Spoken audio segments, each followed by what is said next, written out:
একদিন নবী করিম সাল্লাল্লাহু আলাইহি ওয়াসাল্লামের একজন সাহাবী মারা গেলেন। রাসূল পাক সাল্লাল্লাহু আলাইহি ওয়াসাল্লাম ওনার জানাজা পড়ালেন। তারপর একদল সাহাবী মৃতদেহ কবর দেওয়ার জন্য কবরস্থানে নিয়ে আসলেন। সবার সাথে আমাদের নবী করিম সাল্লাল্লাহু আলাইহি ওয়াসাল্লাম হেঁটে হেঁটে আসলেন। দুজন সাহাবী কবর খুঁড়তে শুরু করলেন। সবাই মৃতদেহকে ঘিরে বসে আছেন। কবর খনন শেষ না হওয়া পর্যন্ত সবাই অপেক্ষা করছেন। সবাই চুপচাপ, নীরব ও শান্ত একটি পরিস্থিতি। নবীজি গভীর মনোযোগ দিয়ে কবর খোঁড়া দেখছিলেন। একটু পর সবার দিকে তাকিয়ে জিজ্ঞেস করলেন, তোমরা কি জানো মানুষ মারা যাওয়ার পর তার আত্মার কি হয়? সবাই খুব আগ্রহ নিয়ে নবীজিকে বললেন, ইয়া রাসূলুল্লাহ, আমাদেরকে বলুন। নবীজি একটু চুপ করেও থাকলেন। সবাই ওনার কাছে এসে ঘিরে বসলেন। মৃত্যুর পর আত্মার কি হয় এই তত্ত্ব তাদের জানা ছিল না। আজ সেটা নবীজির মুখে শুনবেন। কত বড় সৌভাগ্য তাদের! শোনার জন্য সবাই অধীর আগ্রহে নবীজির কাছে এসে বসলেন।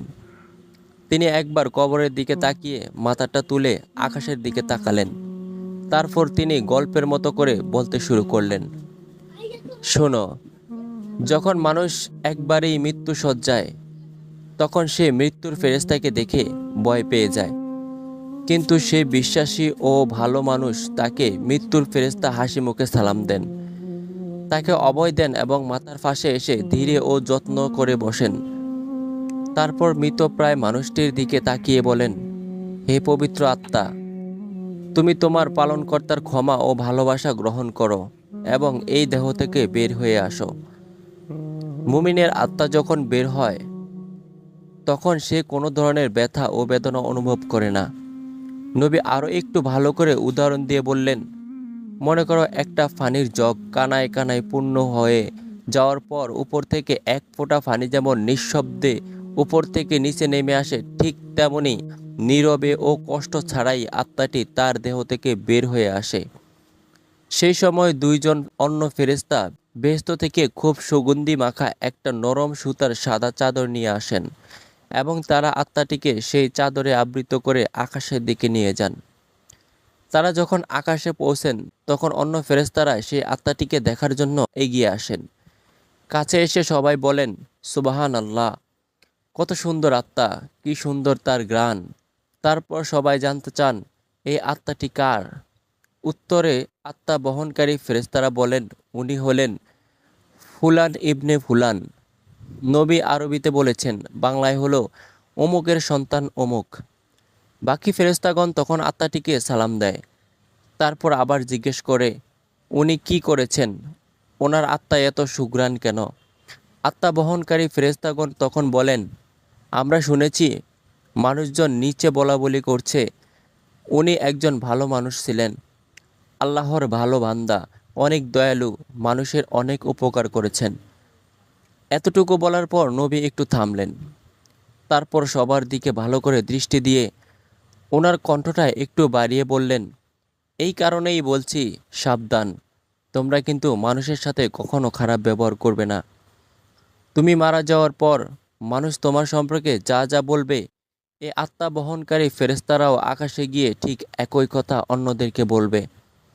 এই কথা বলে তিনি আবার একটু চুপ করলেন, কবরটার দিকে দৃষ্টি দিলেন, আবার বলতে শুরু করলেন, এই সময় মানুষ যখন পৃথিবীতে মৃতদেহকে কবর দেওয়ার জন্য গোসল দিয়ে প্রস্তুত করবে, তখন আল্লাহ তাআলা আত্মা বহনকারী ফেরেশতাদেরকে বলবেন, যাও, এখন তোমরা আবার এই আত্মাকে তার শরীরে দিয়ে আসো।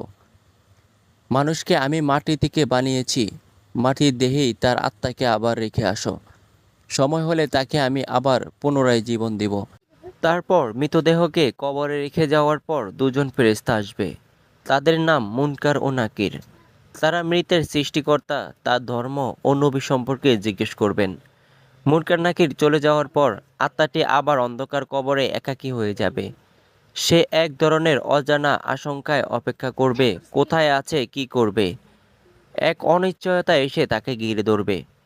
এমন সময় সে দেখবে খুব সুন্দর একজন তার কবরে তার সাথে দেখা করতে এসেছেন।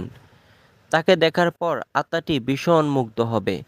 এত মায়াবী ও সুন্দর আর চেহারা সে জীবনে কোনো দিন দেখেননি। আত্মাটি তাকে দেখে জিজ্ঞেস করবে, তুমি কে? সেই লোকটি বলবে, আমি তোমার জন্য অনেক বড় সুসংবাদ নিয়ে এসেছি। তুমি দুনিয়ার পরীক্ষায় উত্তীর্ণ হয়েছ। তোমার জন্য আল্লাহ তাআলা জান্নাতের ব্যবস্থা করেছেন। তুমি কি সেটা একটু দেখতে চাও? আত্মাটি ভীষণ খুশি হয়ে বলবে, অবশ্যই, আমি দেখতে চাই। আমাকে একটু জান্নাত দেখাও। লোকটি বলবে, তোমার ডান দিকে তাকাও। আত্মাটি ডান দিকে তাকিয়ে দেখবে কবরের দেয়ালটি সেখানে আর নেই। সেই দেয়ালের দরজা দিয়ে অনেক দূরে সুন্দর বেহেশত দেখা যাচ্ছে। বেহেশতের এই রূপ দেখে আত্মাটি অনেক মুগ্ধ হবে ও প্রশান্তি লাভ করবে এবং সেখানে যাওয়ার জন্য অস্থির হয়ে লোকটিকে জিজ্ঞেস করবে, আমি সেখানে কখন যাব, কিভাবে যাব? লোকটি মৃদু হেসে বলবেন, যখন সময় হবে তখনই তুমি সেখানে যাবে ও থাকবে। আপাতত শেষ দিবস পর্যন্ত তোমাকে অপেক্ষা করতে হবে। ভয় পেও না, আমি তোমার সাথেই আছি। তোমাকে আমি সেই দিন পর্যন্ত সঙ্গ দিব। আত্মাটি তখন তাকে আবারও জিজ্ঞেস করবে, কিন্তু তুমি কে? তখন লোকটি বলবে, আমি তোমার এতদিনের আমল, পৃথিবীতে তোমার সব ভালো কাজের, তোমার সব পুণ্যের রূপ আমি। আজ তুমি আমাকে একজন সঙ্গীর মতো করে দেখছো। আমাকে আল্লাহ তাআলা তোমাকে সঙ্গ দেওয়ার জন্য এখানে পাঠিয়েছেন। এই কথা বলে লোকটি আত্মাটির উপর যত্ন করে হাত বুলিয়ে দিবেন এবং বলবেন, হে পবিত্র আত্মা, এখন তুমি শান্তিতে ঘুমাও, নিশ্চিন্তে বিশ্রাম নাও। এই কথা বলার পর আত্মাটি এক নজরে বেহেশতের দিকে তাকিয়ে থাকবে এবং এক সময় এই তাকানো অবস্থায় গভীর প্রশান্তিতে ঘুমিয়ে পড়বে। নবীজি এতটুকু বলে আবার একটু থামলেন। সাহাবীরা তখন গায়ের কাপড় দিয়ে ভেজা চোখ মুছলেন। বুখারী ও মুসনাদের দুটি হাদিস অবলম্বনে আল্লাহ আমাদের পবিত্র আত্মা হওয়ার তৌফিক দান করুক, আমিন। দয়া করে কেউ আমিন না লিখে যাবেন না।